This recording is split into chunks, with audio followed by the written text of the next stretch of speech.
Footmercato.fr, fournisseur officiel de football. Salut tout le monde et bienvenue dans ce nouveau JT Foot Mercato et on commence notre tour d'actualité dans le sud de la France où rien ne va plus à Marseille. Éliminé de la Ligue des Champions après un but du gardien de Benfica à la 97e minute, Roberto De Zerbi et ses hommes sont sous les critiques depuis hier soir. L'ancien sélectionneur de l'équipe de France Raymond Domenech en a même profité pour critiquer l'entraîneur italien. L'OM éliminé, pas par Benfica mais par une gestion désastreuse d'un effectif pourtant de qualité. On va enfin en parler peut-être, a-t-il posté sur son compte X avant de conclure avec un emoji mort de rire. Roberto De Zerbi appréciera. D'ailleurs on vous a posé la question sur notre site, l'OM méritait-il d'aller en barrage de la Ligue des Champions? Et sur près de 9000 votants, vous êtes 89% à penser que les Marseillais ne méritaient pas. Le résultat est sans appel. Pour les Phocéens, c'est une désillusion aussi bien sportive qu'économique. En effet, à cause du but de Troubine qui condamne les Marseillais à sortir de la compétition, les joueurs de Roberto De Zerbi ont perdu bien plus qu'une simple qualification. Si l'OM empoche tout de même 18,6 millions d'euros pour sa participation, cette élimination le prive d'un bonus d'1 million d'euros ainsi que de 275 000 euros supplémentaires liés au classement, en passant de la 24e à la 25e place. Une victoire en Belgique aurait rapporté 2,1 millions d'euros, tandis qu'un match nul aurait permis de récupérer 700 000 euros. Au total, le manque à gagner s'élève à 3,375 millions d'euros, une somme conséquente qui pourrait peser sur les finances du club. Sans oublier la perte d'une affiche de prestige à domicile en barrage, synonyme de recettes et d'engouement populaire.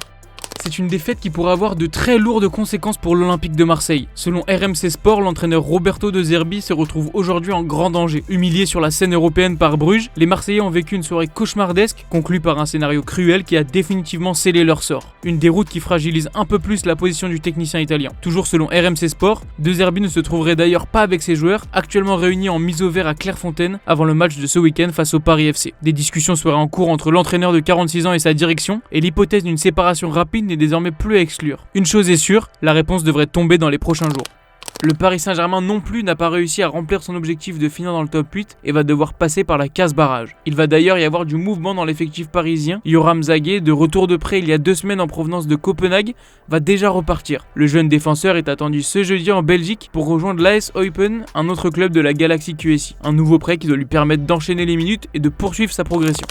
Lyon va essayer ce soir de garder sa première place en Europa League, mais en coulisses, l'ambiance est bien plus tendue. Ce matin avait lieu l'Assemblée Générale de l'Olympique Lyonnais et c'est John Textor qui en sort gagnant. L'homme d'affaires américain va gagner 2 millions d'euros de management fees, des frais de gestion de la holding Eagle Football. De son côté, la présidente Michelle Kang a envoyé un signal fort en s'engageant à ne pas toucher de rémunération venant de l'Olympique Lyonnais sur la saison 2025-2026.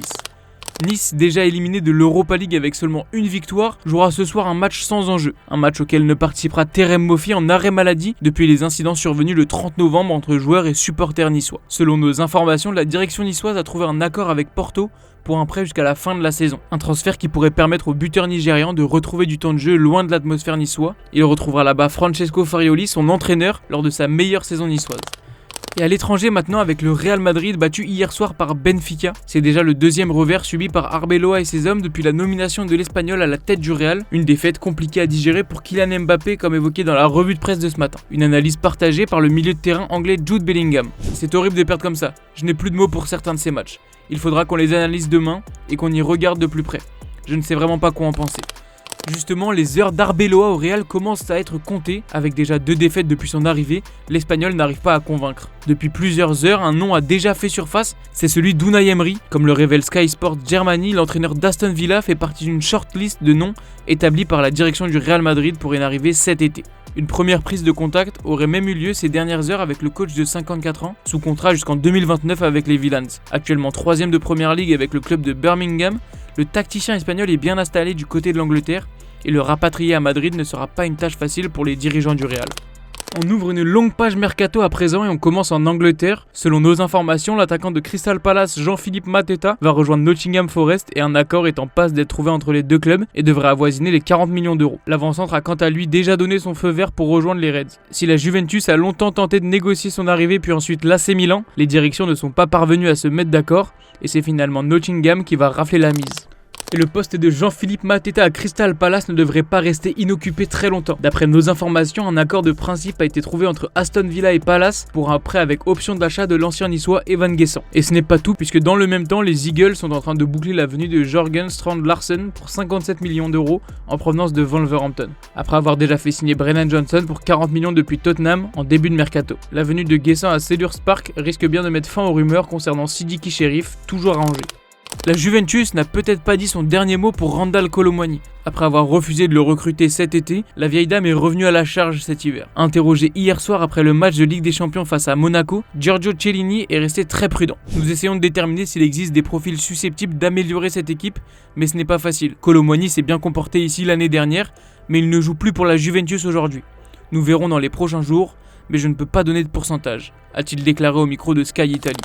Un autre Français pourrait rejoindre l'Italie, l'Inter Milan tente de faire venir Moussa Diaby, sauf qu'Al Ittihad ne compte pas le laisser filer aussi facilement. En clair, les Saoudiens ont payé 60 millions d'euros pour recruter Diaby et attendent donc un gros chèque pour accepter un départ. Des conditions financières sans doute trop difficiles à accepter pour les Nerazzurri. D'ailleurs, leur président Beppe Marotta s'est montré plutôt pessimiste hier soir. Pour Diaby, il y a une prise de renseignements, mais ça reste une hypothèse très difficile, a-t-il confié au micro de Sky Italy. Le retour en Europe de l'ancien Parisien est donc encore très loin d'être acté. Son partenaire en club Karim Benzema est lui au cœur d'une polémique liée à sa prolongation de contrat. Arrivé à l'été 2023 en Arabie Saoudite, il arrive en fin de contrat avec Al Ittihad en juin prochain. Et selon nos informations, Karim Benzema a décidé de ne pas disputer le prochain match d'Al Ittihad. L'attaquant français a lui-même informé sa direction de son choix, conséquence directe de son mécontentement face à la nouvelle proposition contractuelle transmise par le club saoudien. Une décision personnelle, assumée par l'ancien de l'OL, qui marque un nouveau temps fort dans la discussion en cours autour de son avenir. Ce contexte intervient alors que le nom de Benzema a récemment refait surface en Europe après la victoire de la Juventus contre Naples 3-0. Khéphren Thuram a totalement ouvert la porte à l'idée de voir l'ancien Ballon d'Or rejoindre la vieille dame. Pour l'heure, la situation reste tendue avec Al Ittihad et ce refus de jouer envoie un signal fort à sa direction.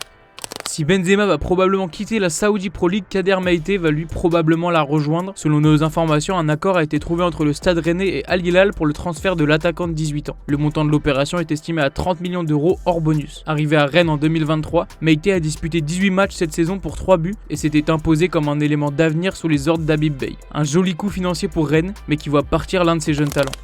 Et on file maintenant dans la rubrique des officiels où la Confédération africaine de football a annoncé ses sanctions après la finale de la Coupe d'Afrique des Nations entre le Maroc et le Sénégal.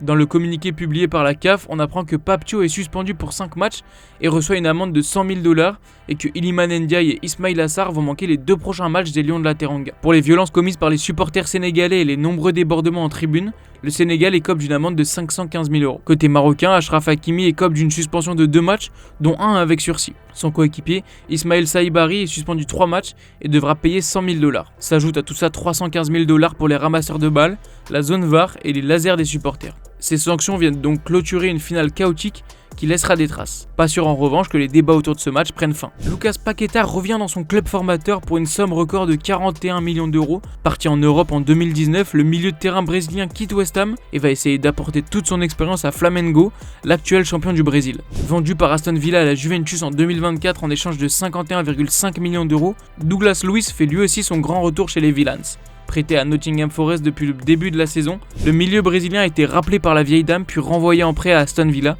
jusqu'à la fin de la saison. Et on termine ce JT avec notre image du jour. Et aujourd'hui, comment passer à côté de cette image? Les supporters et joueurs benfiquistes qui célèbrent leur qualification en play-off de Ligue des Champions. Et voilà, c'est notre image du jour et on vous dit à demain matin pour la traditionnelle revue de presse. Ciao tout le monde.